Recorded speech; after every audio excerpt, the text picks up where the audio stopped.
Masih dalam suasana lebaran, Mimin mau ngucapin buat orang baik yang udah ngasih Mimin THR. Kali ini kembali lagi dari Tawes Muhammad Ridwan. Pesan Mat Hari Raya Min. Salam sehat dan sukses selalu. Tidak lupa salam semangat upload Mimin yang baik hati.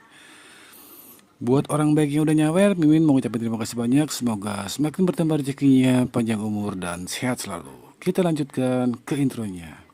Icikibir. Kembali lagi bersama channel kita semua.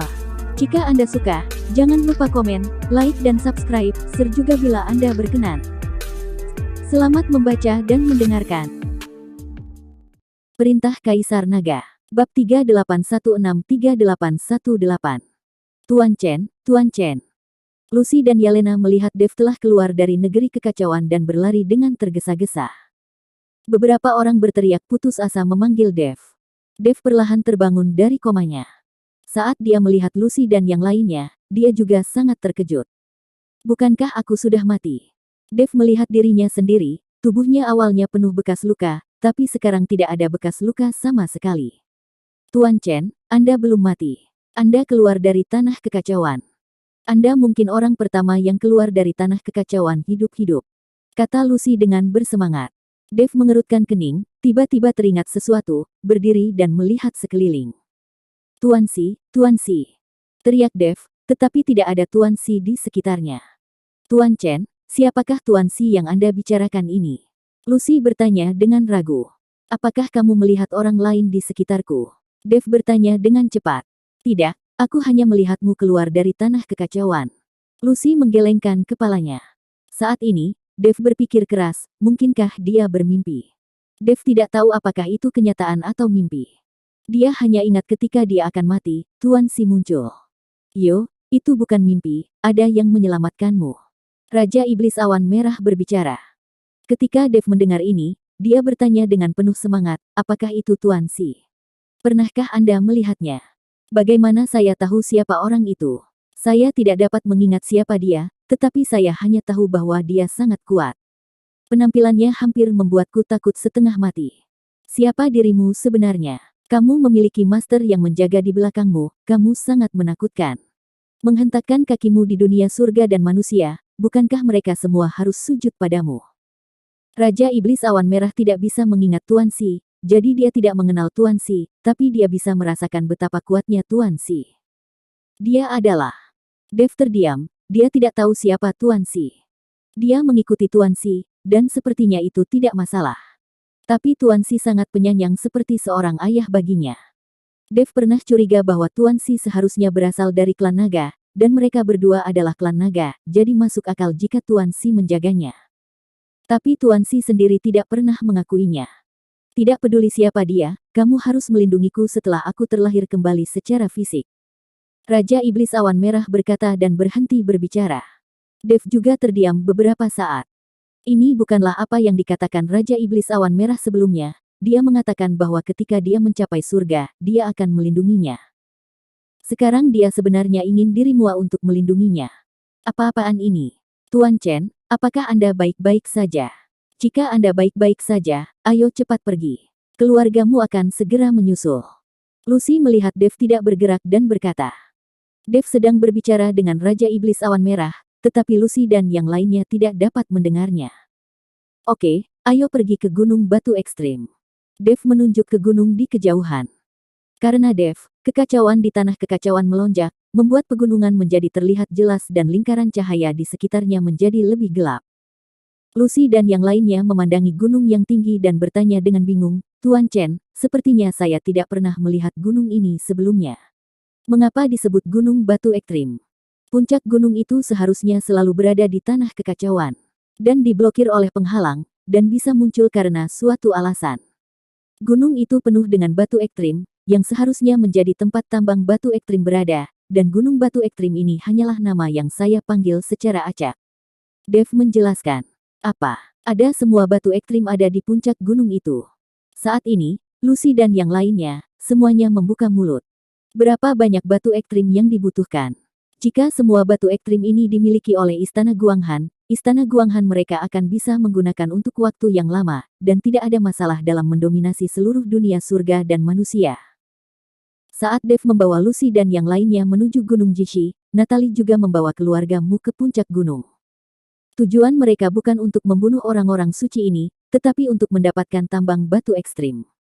Sekarang turbulensi sedang melonjak, puncak gunung terungkap sepenuhnya. Tentu saja, mereka harus bergegas secepatnya. Di saat yang sama, kemunculan puncak gunung yang tiba-tiba, ditambah dengan lingkaran cahaya di sekitarnya, membuat banyak orang yang memasuki wilayah kutub dengan penuh semangat bergerak menuju puncak gunung.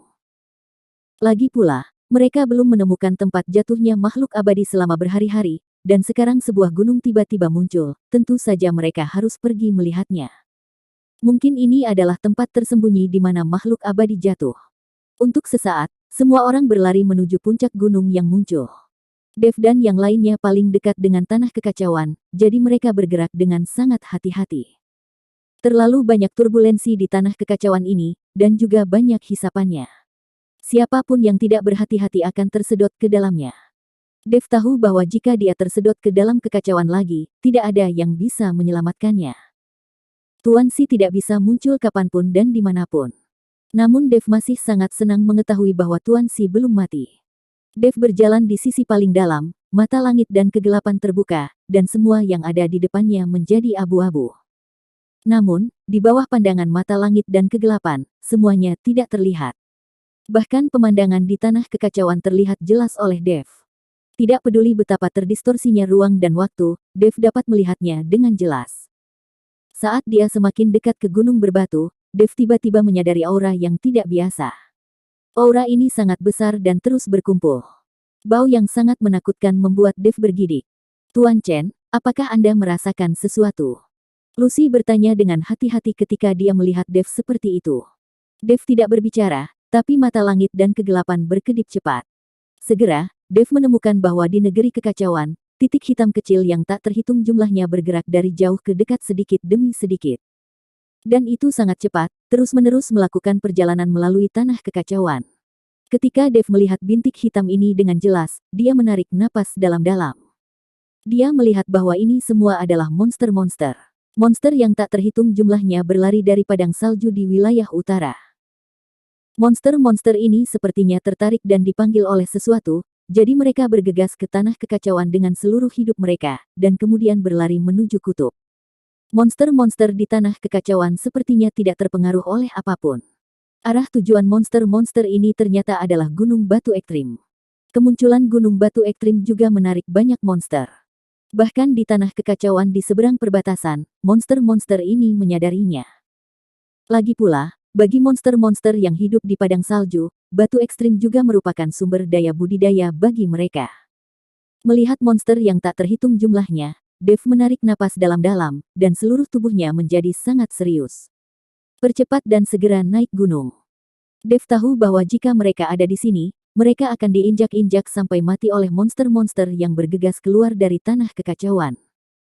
Monster yang tak terhitung jumlahnya seperti gelombang besar, dan beberapa dari mereka pasti akan tenggelam dalam sekejap. Hanya dengan segera naik ke gunung batu ekstrim mereka dapat menghindari dampak gelombang besar monster ini. Dev mempercepat, dan Lucy serta yang lainnya mengikuti dari belakang. Meskipun mereka tidak dapat melihat situasi di negeri kekacauan, mereka mematuhi perintah Dev tanpa syarat. Ekspresi Dev sangat gugup, yang juga membuat orang-orang suci yang mengikuti di belakangnya tidak berani bernapas. Mereka belum pernah melihat Dev begitu gugup. Dev dan yang lainnya semakin dekat ke gunung batu ekstrim. Ketika mereka mencapai kaki gunung dan melihat lingkaran cahaya di sekitar, mereka menyadari bahwa ada formasi di kaki gunung. Pantas saja puncak gunung seperti itu bisa terhalang oleh penghalang dan memancarkan lingkaran cahaya. Dev menyentuhnya dengan ragu-ragu dan menemukan bahwa formasi ini bukanlah formasi ofensif. Hanya saja saat Anda masuk ke dalam formasi, Anda tidak bisa menggerakkan aura apapun di tubuh Anda, sama seperti manusia biasa. Namun setelah keluar dari formasi dan memasuki gunung, Anda akan pulih. Setelah percobaan berulang kali beberapa kali, Dev memimpin Lucy dan yang lainnya ke dalam formasi di kaki gunung. Dev tidak tahu siapa yang mengatur formasi ini, tetapi dengan formasi besar yang dapat melindungi seluruh gunung, orang itu pasti adalah seorang master formasi yang sangat hebat. Setelah masuk ke dalam formasi, langkah kaki Dev dan yang lainnya menjadi sangat berat. Jangankan terbang, berjalan pun sulit. Lagi pula, akan sangat sulit bagi orang biasa untuk berjalan di jalan pegunungan yang bersalju. Tetapi tidak lama setelah Dev dan yang lainnya memasuki formasi, mereka menemukan bahwa tidak jauh dari situ, sekelompok orang juga bergerak maju dengan susah payah. Orang-orang ini adalah keluargamu yang dibawa oleh Natalie. Sekarang, ketika kedua belah pihak bertemu, mereka sangat membenci. Terutama Lucy dan yang lainnya, semuanya bermata merah, ingin bergegas maju dan membunuh semua anggota keluargamu. Dalam perjalanan, Dev juga mengetahui bahwa jenazah para orang suci itu disebabkan oleh keluargamu, dan dia sangat marah. Binatang buas dari keluargamu ini dapat membunuh tanpa jejak, tetapi mereka juga meninggalkan mayatnya secara tidak terduga. Mereka lebih buruk dari babi dan anjing. Semua orang di keluargamu tercengang saat melihat Dev dan yang lainnya, dan kemudian ada niat membunuh di mata mereka. Terutama Yosemite, setelah melihat Dev, dia ingin segera mengambil tindakan. Namun di sini setiap orang tidak memiliki kultivasi, bahkan orang biasa, jangankan berkelahi, akan kesulitan berjalan di jalan pegunungan ini. Yang terpenting senjata mereka tidak bisa digunakan lagi. Kalian binatang buas yang lebih buruk dari babi dan anjing, Tuhan tidak akan membiarkanmu pergi.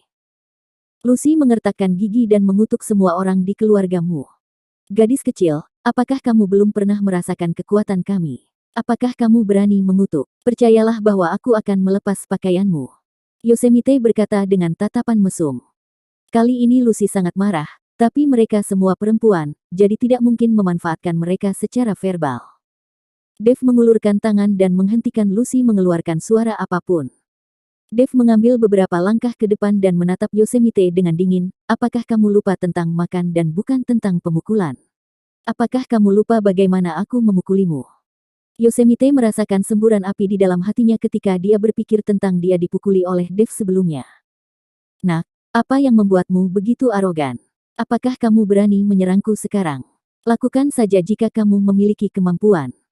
Nak, jika kamu berani melawan keluargamuku, kamu sedang bermain api. Sekarang kamu telah menjadi mangsa dari aliansi penyegelan iblis, beraninya kamu. Apa yang membuatmu begitu sombong? Mata Natalie sedikit menyipit dan dia menatap Dev dan berkata. Dev membunuh keponakannya, dan Natalie sudah lama ingin membunuh Dev untuk membalas dendam. Nenek tua, sebagai tetua istana Guanghan, kamu menyerang orang-orang suci dari istana Guanghan tanpa rasa malu. Hari ini aku akan membalaskan dendam orang-orang suci yang mati itu. Dev mengertakkan gigi dan matanya sangat tajam. Haha, sesumbar saja.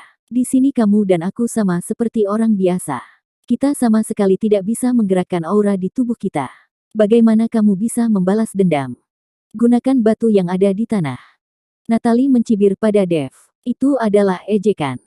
Meskipun mereka sekarang adalah orang biasa, keluargamu jelas sangat kuat, dan mereka semua laki-laki. Bahkan dengan kekuatan tubuh fisik, keluargamu tidak perlu takut.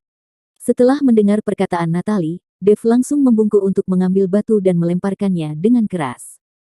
Batu itu seperti bola meriam, langsung mengenai kepala Natalie. Batu itu langsung mengenai kepala Natalie, menghantam dengan keras. Hahaha. Lucy dan yang lainnya tertawa terbahak-bahak saat melihat ini, dan akhirnya mengeluarkan ejekan yang tak sedap. Natalie menutupi kepalanya dan meraung sekuat tenaga, lemparkan batu itu untukku, lempari dia dengan batu sampai mati. Pada saat ini, semua orang di keluargamu juga mengambil batu itu dan melemparkannya ke Dev. Dev, sebaliknya, menghadapi lebih dari selusin orang dari keluargamu tanpa bergeming, mengambil batu dan melemparkannya ke arah mereka. Bersambung.